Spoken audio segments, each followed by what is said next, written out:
सौरभ के साथ शादी होने से पहले मेरा रूप यौन हमेशा के लिए परेशानी का कारण बनता रहा।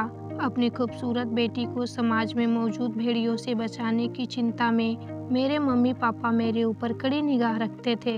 उनकी जबरदस्त शक्ति के चलते भेड़िए ही नहीं बल्कि मेमने भी मेरे नज़दीक आने का मौका नहीं पा सके। एक बार मेरे साथ ऐसा हुआ कि मेरे मम्मी और पापा के पैरों तले जमीन निकल गई। सारा दिन शीशे के सामने खड़ी न रहा कर बाजार जाने के लिए इतना क्यों सज धज रही है? लड़कों के साथ ज़्यादा हंसेगी बोलेगी तो बदनाम हो जाएगी। पढ़ाई में ध्यान लगा, पढ़ाई में। मेरे मम्मी पापा मुझे देखते ही ऐसा भाषण देना शुरू कर देते थे। मेरी बड़ी बहन भी सुंदर है पर मुझसे बहुत कम। ऐसा 2 बार हुआ कि उसे देखने लड़के वाले आए पर पसंद मुझे कर गए। इन दोनों घटनाओं के बाद मैं उसकी नज़रों में खलनायिका बन गई। बहन का बहन पर से ऐसा विश्वास उठा कि राकेश जीजा जी के साथ अब भी अगर वह मुझे अकेले में बातें करते देख ले तो सब काम छोड़कर हमारे बीच आ जमती है। मैं किसी तरह का गलत व्यवहार करने की कसूरवार नहीं थी, पर उस बेचारी का शायद विश्वास डगमगा गया है। मुझे लड़कियों के कॉलेज में दाखिला दिलाया ही जाना था, पर मेरे मम्मी पापा का यह कदम भी मेरी परेशानियों को कम नहीं कर सका। वहाँ मुझे अपनी सहेलियों की जलन का सामना करना पड़ा। पहले तो मुझे सहेलियों के खराब बर्ताव पर गुस्सा आता था, पर फिर बाद में सहानुभूति होने लगी। वे बेचारियाँ महंगी ड्रेस में भी उतनी सुंदर व आकर्षक नहीं लगती थी जितनी कि मैं साधारण से कपड़ों में लगती। मैं साथ होती तो उनके बॉयफ्रेंड उन पर कम ध्यान देते और मेरी तरफ देखकर ज़्यादा लार टपकाते। मेरा कोई बॉयफ्रेंड नहीं बन सका। मेरे मम्मी पापा ने मेरी 2-3 सहेलियों को अपना जासूस बना रखा था। कभी कभी तो मुझे बाद में पता लगता था कि कोई लड़का मुझ में दिलचस्पी लेने लगा है, पर उनके जासूस उन तक यह खबर पहले पहुंचा देते। बाद में मेरी जान को जो मुसीबत खड़ी होती थी उससे बचने को मैंने लड़कों के साथ फ्लर्ट करने का मज़ा कभी नहीं लिया।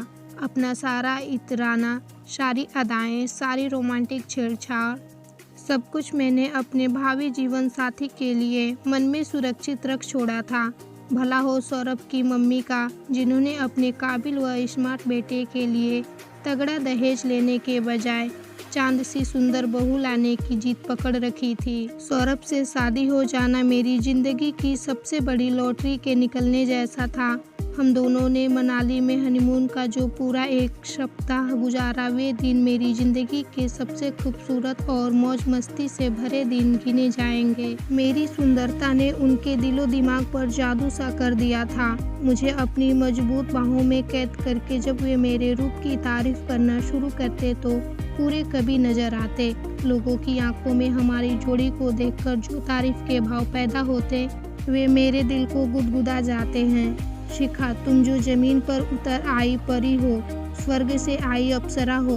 पहले पर्दे में मेरी जिंदगी में उतर आई बॉलीवुड की सबसे सुंदर हीरोइन से भी ज़्यादा सुंदर मेरे दिल की रानी हो।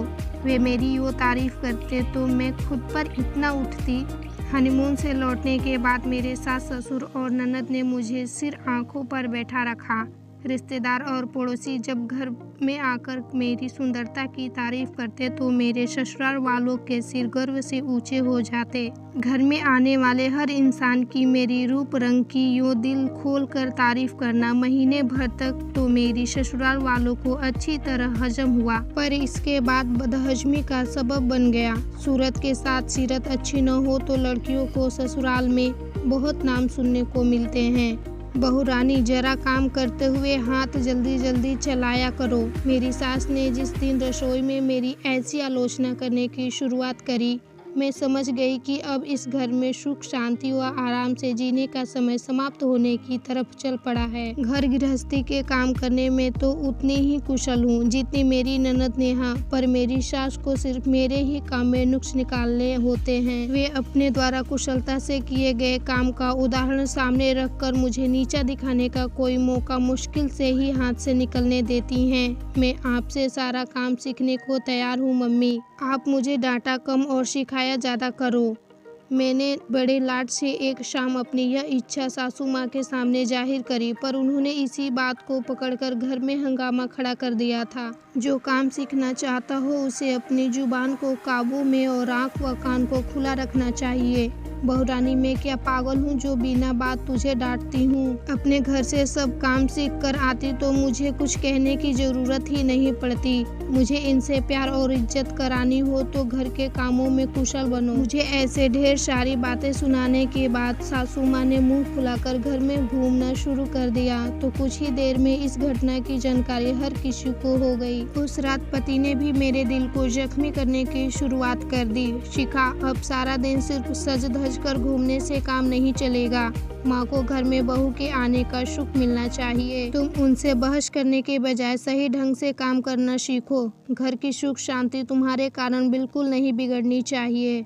यो भाषण देते हुए सौरभ मुझे मेरे प्यार में पागल प्रेमी नहीं बल्कि जबरदस्ती नुक्स निकालने वाले आलोचक नजर आ रहे थे। सौरभ के अचानक बदले व्यवहार ने मेरे दिल को तो चोट पहुंचाई कि मेरी आंखों से आंसू बह चले। तब उन्होंने फौरन मुझे छाती से लगाकर प्यार करना शुरू कर दिया। उनका छूना मुझे हमेशा मदहोश सा कर देता था, लेकिन इस बार ऐसा नहीं हुआ। मेरे जेहन में रह रहकर उनकी आंखों में उभरे अजीब से संतोष के भाव व्यक्त करता उनका चेहरा उभर रहा था। ये भाव उनकी आंखों में तब उभरे थे जब मैंने उनका भाषण सुनकर आंसू बहाने शुरू किए थे। इस तरह के भाव जब से होश संभाला है तब से बहुतों की आंखों में देखती आई हूँ। मुझे डांट कर रुला देने में अगर मेरी मम्मी पापा सफल हो जाते थे तो ऐसा ही संतोष उनकी आंखों में झलकता था। मेरा कोई काम बिगाड़ कर या मुझे नीचा दिखाने के बाद मेरी बहन की आंखें ऐसे ही भाव दिखाती थी। मेरी कॉलेज की सहेलियाँ अपने खराब व्यवहार से मुझे अकेलेपन व उदासी का शिकार बना देने के बाद इसी तरह से संतोषी भाव से मुस्कुराती नजर आती थी। मेरे जीवन साथी के दिल में भी मेरी सुंदरता ने जलन के भाव पैदा कर दिए हैं। यह विचार अचानक मेरे मन में कौंधा तो मैं उनके कंधे से लग फूट कर रोने लगी। जिस जीवन साथी के साथ मैंने अपनी सारी खुशियाँ और मन की सुख शांति जोड़ रखी थी वह भी मेरी सुंदरता के कारण हीन भावना का शिकार बन बैठेगा। यह एहसास मुझे अंदर तक झकझोर गया। सौरभ का व्यवहार मेरे प्रति बदलने लगा था।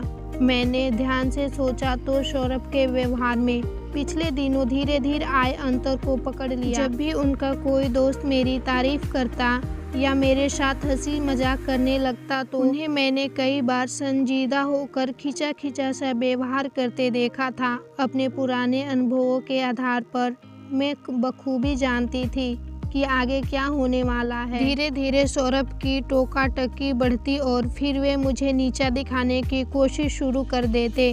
पहले अकेले में और फिर अन्य लोगों के सामने आगे चलकर हमारे मधुर संबंध बिगड़ जाएंगे। इस सोच ने मुझे रात भर जगाया और ढेर सारे खामोश आंसू मेरी आंखों से गिरवा दिए। अपनी सास के कटु व्यवहार को सहन करने की ताकत मुझ में थी, पर सौरभ के प्यार में रत्ती भर भी कमी आई। यह मुझे स्वीकार नहीं था। मुझे कुछ कहना ही होगा।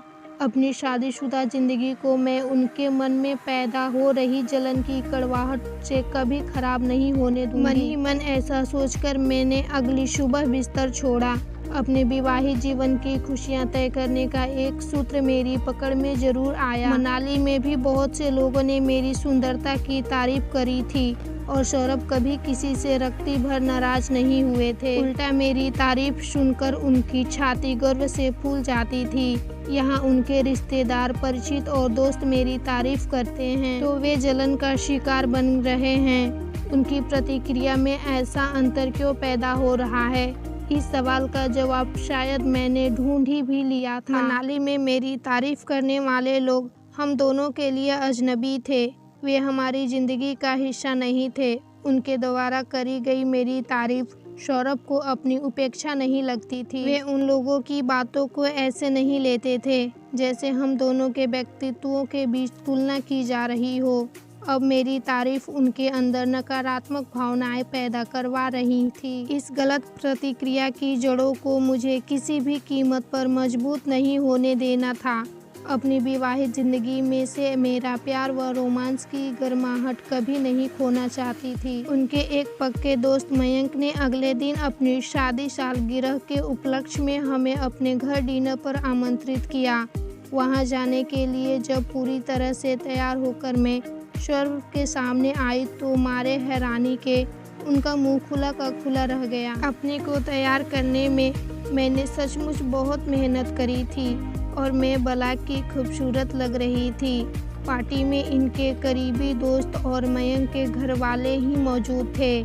सभी एक दूसरे से अच्छी तरह परिचित थे, इसलिए ड्राइंग हॉल में खूब हल्ला गुल्ला हो रहा था। शिखा के आते ही कमरे में रोशनी की मात्रा कितनी ज़्यादा बढ़ गई है ना। इनके दोस्त नीरज के इस मजाक पर सभी लोग ठहाके मारकर हंस पड़े। अपने सौरभ का तो बिजली का खर्चा बचने लगा है यारो। अब तो शिखा के कारण अपने कमरे में ट्यूबलाइट जलाने की कोई ज़रूरत ही नहीं रही। राजीव के इस मजाक पर एक बार फिर ठहाकों की आवाज़ से कमरा गूंज उठा। दोस्तों, रोशनी के कारण सोने में दिक्कत तो जरूर आती होगी अपने यार को। अरे रात भर सोता ही कौन है। इस बार मिले जुले ठहाकों की ऊंची आवाज़ आसपास के घरों तक जरूर पहुंच गई होगी। मैंने साफ महसूस किया कि सौरभ अब जबरदस्ती मुस्कुरा रहे थे। उन्हें मेरा सबके हंसी मजाक का केंद्र बन जाना अच्छा नहीं लगा था। अपने दोस्तों की आंखों में मेरे रूप रंग के लिए तारीफ के भाव देखकर वे तनाव से भरे नजर आने लगे थे। मैंने अपनी गर्दन घुमाकर उन्हें अपनी नजरों का केंद्र बना लिया। उनके कान के पास अपने होठ ले जाकर मैंने अपने चुंबन की हल्की सी आवाज़ निकाली और फिर यार से उनकी आंखों में झांकते हुए दिलकश अंदाज में मुस्कुराने लगी। हमारे चारों तरफ लोग दिल खोल कर हंस बोल रहे थे, पर मेरा ध्यान पूरी तरह से अपने जीवन साथी के चेहरे पर केंद्रित था। मानो इस पल पूरे कमरे में मेरे लिए सौरभ के अलावा कोई और मौजूद ही ना हो। उनका पूरा ध्यान केंद्रित कर मैंने उनके सभी दोस्तों को अजनबियों की श्रेणी में खड़ा कर दिया था। वे तो इधर उधर देख भी रहे थे, पर जब भी उन्होंने मेरी तरफ देखा तो हर बार मुझे अपने चेहरे को प्यार भरे अंदाज में ताकते हुए पाया, मानो वे मेरे प्यार में खो जाना चाहते हों। वे अचानक खुशी भरे अंदाज में मुस्कुराने लगे तो मेरा चेहरा फूल सा खिल उठा। आई लव यू, मैंने बहुत धीमी आवाज में कहा और फिर शर्मा कर नजरें झुका ली। अपने जीवन साथी को जलन की भावना से आज़ाद करने का तरीका मैंने ढूंढ लिया था। उस रात कोई भी मेरी जरा सी तारीफ करता तो मैं फौरन मुस्कुराते हुए सौरभ की तरफ यूं प्यार से देखने लगती, मानो कह रही हूँ कि वह मेरी नहीं आपकी पत्नी की तारीफ हो रही है जनाब। आप संभालिए अपने इस दोस्त को व्यक्तिगत तौर पर। इनके मुंह से अपनी तारीफ सुनने में मेरी कोई दिलचस्पी नहीं है। मुझे लगता है कि मैंने अपने विवाहित जीवन की रोमांस भरी मौज मस्ती को सदा तरोताज़ा रखने का तरीका ढूंढ लिया है। मेरी खूबसूरती अब उनके मन में मायूसी व जलन पैदा करने के कारण कभी नहीं बनेगी। जरा सी समझदारी दिखाकर मैंने हुस्न और इश्क की उम्र को बढ़ा दिया है। ऐसे ही इंटरेस्टिंग वीडियो को देखने के लिए हमारे चैनल को सब्सक्राइब करें।